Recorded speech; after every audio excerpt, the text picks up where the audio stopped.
Hola, què tal? Avui, per commemorar el Dia Internacional contra l'Homofòbia i Transfòbia, tot l'equip de professionals de la Biblioteca de Manlleu hem pensat que us faríem una tria d'alguns llibres que tenim a la biblioteca per recomanar-vos.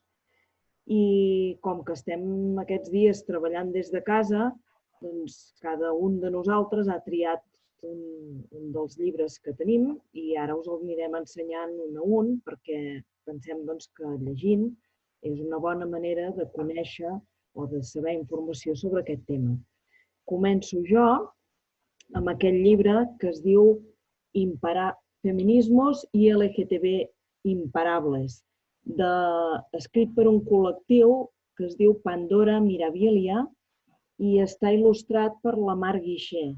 És un llibre primet, ja ho veieu, que és molt divulgatiu i és una aproximació a tot el món del feminisme i explica els punts de contacte que té el feminisme amb tot l'activisme LGTBI. És un llibre que al començament hi ha una mica d'història del feminisme, és molt breu, cada episodi, està escrit de forma molt senzilla i molt amena. També hi ha algunes biografies d'activistes molt importants del món del feminisme i també del món LGTBI. I aquí al final hi posa també recursos, i fins i tot hi ha tota una llista de pel·lícules que es recomanen per poder conèixer una mica més d'informació d'aquest tema. Amb les il·lustracions que té, la lectura és molt amena i crec que és una bona manera de començar a investigar una mica sobre què és això del feminisme i del món LGTBI. Ara passo la paraula a en Joan, que us recomanarà un còmic molt interessant.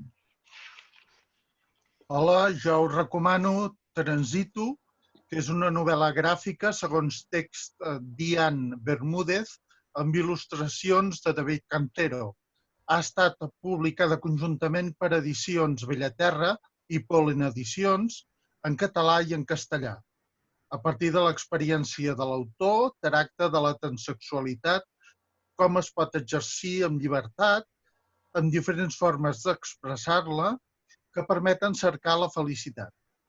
És una obra en format còmic que convida a reflexionar, parlar i a dialogar sobre el fet de ser trans, que exposa com es pot superar el binomi de ser dona o home des del punt de vista estrictament biològic. I ara us recomanarà la Júlia.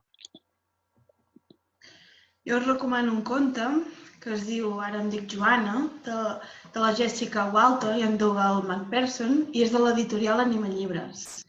És un relat que parla sobre la transsexualitat i en Joan és molt amic d'en Martí, però un dia se n'adona que no sap si és un nen o és una nena.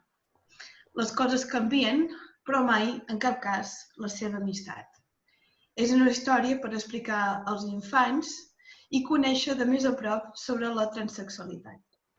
Passo la paraula a la Magda. Jo us recomano una novel·la que es diu Jonàs, que està publicada el 2016 pel grup 62 i és de l'escriptora recentment traspassada Isabel Clara Simó. El llibre també el podeu trobar a l'eBiblio. Simó ens presenta una novel·la realista, psicològica, sobre el pas de la joventut a la maduresa d'un home jove, neuròtic i sensible, l'Àlex, fins ara centrat en els seus estudis. En un viatge per assistir a un congrés a Nova York, coneix Jonàs, un fotògraf freelance amb un encant personal que l'allibera i l'atrapa al mateix temps. Ells decideixen compartir la seva vida en parella i amb ell descobreix la seva homosexualitat. Un problema familiar fa que retorni l'Àlex a Barcelona i en allà troba una família hostil i una societat que no l'entén, una societat poruga, repressora i conservadora. És un llibre escrit amb el llenguatge típic de la Isabel Clara Simó, molt fàcil de llegir, molt sensible, molt agradable. I us passo ara a la recomanació que us farà la Montserrat. Hola, jo us recomano la pel·lícula La xica danesa, que és de l'any 2015. És una pel·lícula que ens endinsa dintre del món de la transsexualitat. És la història real del matrimoni de pintors danesos Gerda i Einar Wegner i està inspirada en la vida real de la persona de Lili Eiber, que fou la primera persona que es coneix a qui se li va practicar un canvi de sexe. L'Einar, el marit, malgrat que físicament ell és un home, se sent anímicament com si fos una dona i decideix transformar-se i adoptar el nom de Lili Eiber. És una pel·lícula que és un drama, però molt recomanable perquè és un retrat d'un matrimoni que viu un gran canvi dintre de les seves vides, però l'amor que es tenen ells dos els ajuda a tirar endavant i a superar totes les adversitats que es troben. Bé, amb aquesta recomanació ens volem acomiadar de tots vosaltres i esperem retrobar-vos ben aviat a la biblioteca. Rebeu una forta abraçada de tots plegats i a reveure.